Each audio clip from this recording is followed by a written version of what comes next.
दिल्ली के प्रसिद्ध लौह स्तंभ का निर्माण किस वंश के शासक ने करवाया था? तो इसका आंसर होगा भाई गुप्त।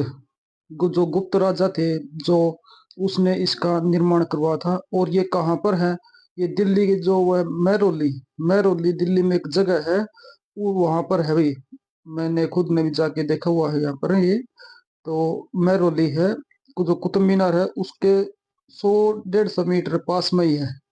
ठीक है, वर्तमान में। और ये इसमें क्या लिखा हुआ है? इसमें लिखा हुआ जो वहां पर जो उसका जो राजा था, चंद्र नामक किसी राजा का उपलब्धियों का वर्णन है। गुप्त वंश का कोई शासक था चंद्र, उसके जो उसने क्या क्या उपलब्धियां प्राप्त की उसका वहां पर वर्णन है। और ये प्रश्न आया हुआ है भाई CHSL 10 मार्च 2023 और दिल्ली पुलिस कांस्टेबल 20 नवंबर 2023। ठीक है, ये प्रश्न मैं जितने भी प्रश्न करवा रहा हूँ ये सभी पेपर में आए हुए हैं, तो अपने ध्यान से करना भी। भीतरगांव ईंट मंदिर किस काल की वास्तुकला का अच्छा उदाहरण है? तो इसका आंसर होगा भाई गुप्त काल, क्योंकि हम गुप्त काल ही पढ़ रहे हैं। और ये प्रश्न आया हुआ है MTS 5 सितंबर 2023, MTS टायर 1 में 1 सितंबर 2023 में। ठीक है भाई। तो अगर इसका आंसर की बात करें तो आंसर हमारा होगा गुप्त काल। और अब ये कहाँ पर है? अगर वर्तमान में बात करें तो हम उत्तर प्रदेश का जो कानपुर जिला है उसमें जो छोटा नगर है भीतरगांव, ठीक है, उस नगर में ये स्थित है। और इसमें जो मंदिर है ना, सौ बहुत ज्यादा मंदिर हैं गुप्त काल के। और इसकी विशेषता क्या है? जो इतने ईंटों के बने हुए हैं, इतने मजबूत हैं, आज भी अपने उनका जो ढांचा है वो बिल्कुल सुरक्षित है ढली हुई ईंटों के कारण। तो अगर बात करें तो ये कहाँ पर है? ये मंदिर है भी, मान लो उसमें यूपी के कानपुर जिला, और नगर कौन सा? भीतरगांव में। और किस लिए प्रसिद्ध है? यहाँ पर जो बिल्कुल ईंटों से जोड़ जोड़ के मंदिर बनाए हुए हैं। ठीक है भाई। किस शासक के शासन में चीनी यात्री अवेन्सांग भारत में आया था? तो ये किसके शासनकाल में आया था भाई?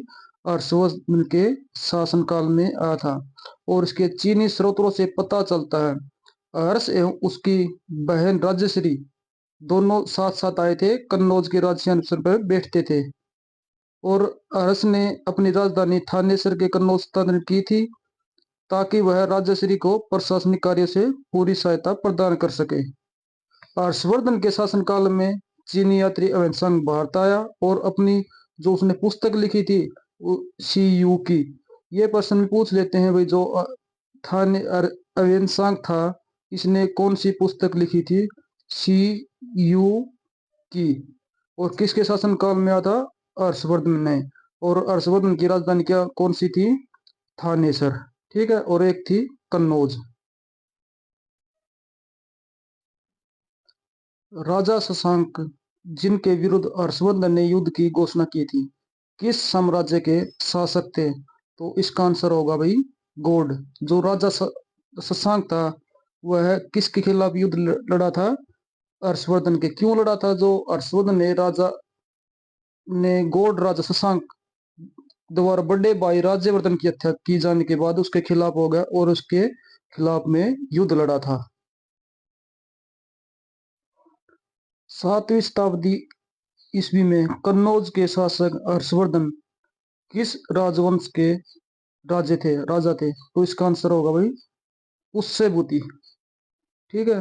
तो 7वीं शताब्दी ईसा पूर्व में जो कन्नौज का जो शासक था हर्षवर्धन, पुष्यभूति राजवंश के राजा थे।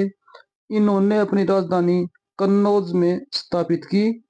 हर्ष के समय में प्रति 5वें वर्ष प्रयाग में संगम क्षेत्र में एक समारोह का आयोजन किया जाता था, जिसे महामोक्ष परिषद कहा जाता था।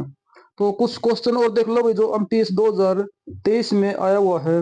हर्षवर्धन के राजदरबारी कवि कौन थे? तो इसका आंसर होगा भाई बाणभट्ट।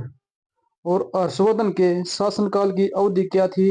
हर्षवर्धन की अगर हम शासन की बात करें तो उसकी जो अवधि थी 606 ईसा पूर्व से 647 ईसा पूर्व। ठीक।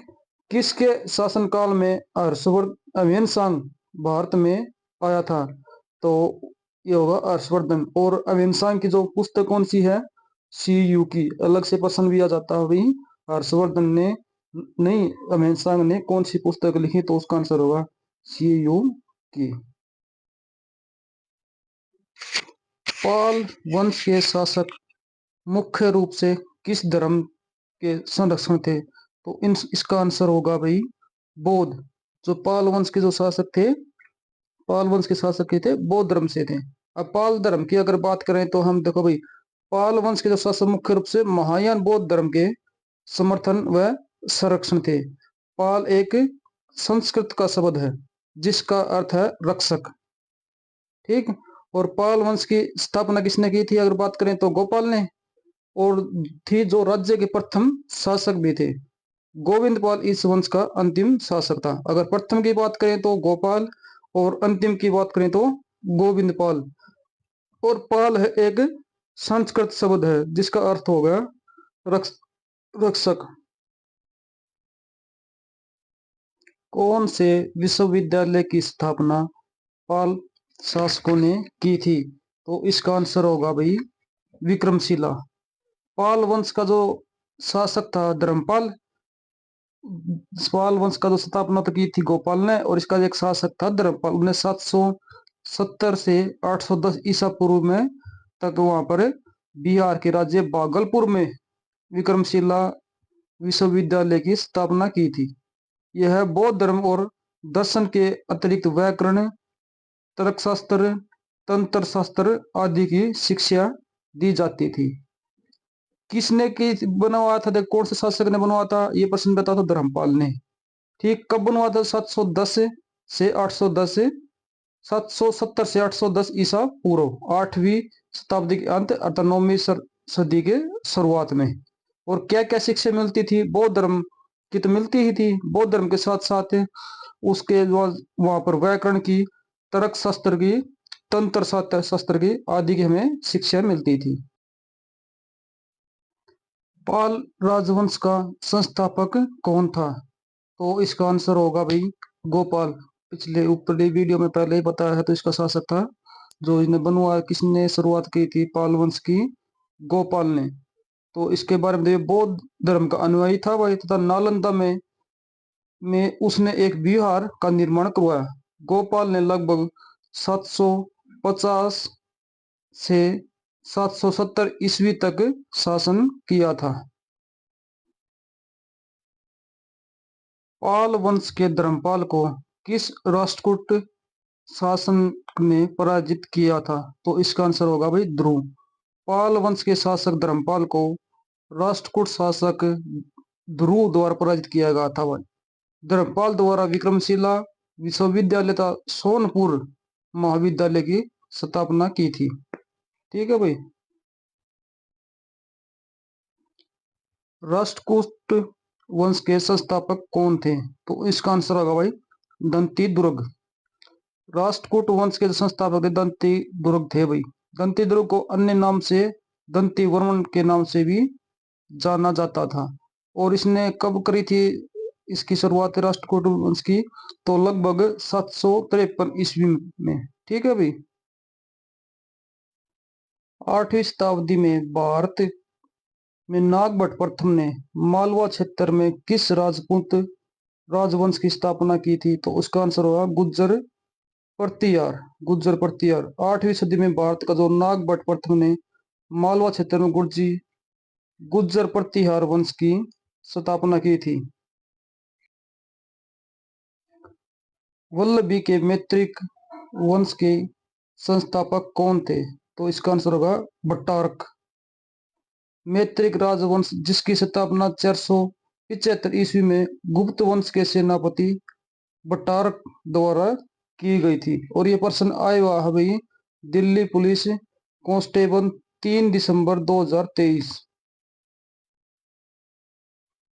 कंदरिया महादेव मंदिर का निर्माण 999 ईस्वी में किस वंश के राजा गगदेव ने करवाया था, तो इसका आंसर होगा भाई चंदेल।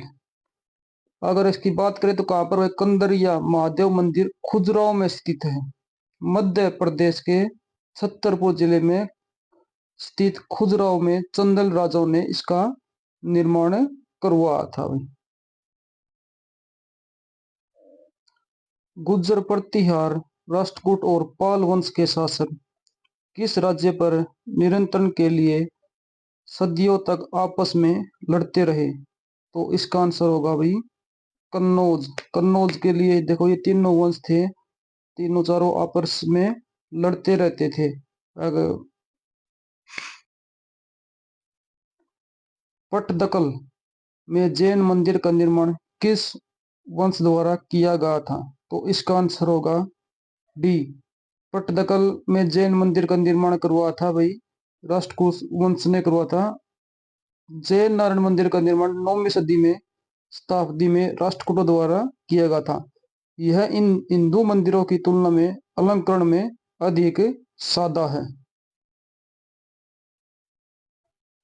मध्य प्रदेश राज्य में 11वीं शताब्दी की भोजशाला की संरचना का निर्माण किस राजवंश के संरक्षण में किया गया? तो इसका आंसर होगा परमार वंश में। 11वीं शताब्दी में परवान वंश के राजा राजा भोज द्वारा भोजशाला मंदिर मध्य प्रदेश के धार जिले में बनवाया गया था। संगम राज्य पांडे की राजधानी कौन सी थी? तो इसका आंसर होगा मदुरै। मदुरै पांडे राज्य की राजधानी मदुरै थी। पांडे साम्राज्य तमिलनाडु के दक्षिण भाग में स्थित था, जिसकी राजधानी मदुरै में थी, जिसे मंदिरों का शहर भी कहा जाता था। पांडे राजा कला, धर्म और व्यापार संरक्षण के लिए जाने जाते थे। संगम कविताओं में एक तमिल शब्द मुएदार की चर्चा मिलती है, जिसका अर्थ है, जिसका आंसर है उसका तीन मुखों वाला। ये प्रश्न आया हुआ है एमटीएस 13 जून 2023 में। चोल, चेर और पांडे भारत के राजवंश के किस प्राचीन काल के शासक थे? तो इसका आंसर होगा भाई संगम काल के। भारत में संगम काल के अगर शासकों की बात करें तो चोल, चेर और पांडे। यद्यपि इसे तमिल संगम भी कहा जाता था। यह दक्षिण भारत के इतिहास का एक महत्वपूर्ण काल था। संगम काल के दौरान तीन राजवंशों चेर, चोल और पांडे तमिल राष्ट्र का शासन किया था। चोल साम्राज्य की स्थापना किसने की थी? तो इसका आंसर होगा विजयालय। चोल साम्राज्य की स्थापना विजयालय ने की थी, जो आरंभ में पल्लवों का एक सामंती सरदार था। इसने 810 ईस्वी में तंजौर को अपने अधिकार में कर लिया था। ठीक है भाई। और प्रश्न देवी साम्राज्य किसने स्थापना की थी? चोल साम्राज्य की। तो आंसर होगा विजयालय। चोल प्रशासन में गांव में सदन होती थी, जो मुख्य रूप से ब्राह्मण द्वारा बसाई गई थी, तो उसे क्या कहते थे? सभा। ठीक है भाई, उसे क्या बोलते थे? सभा बोलते थे।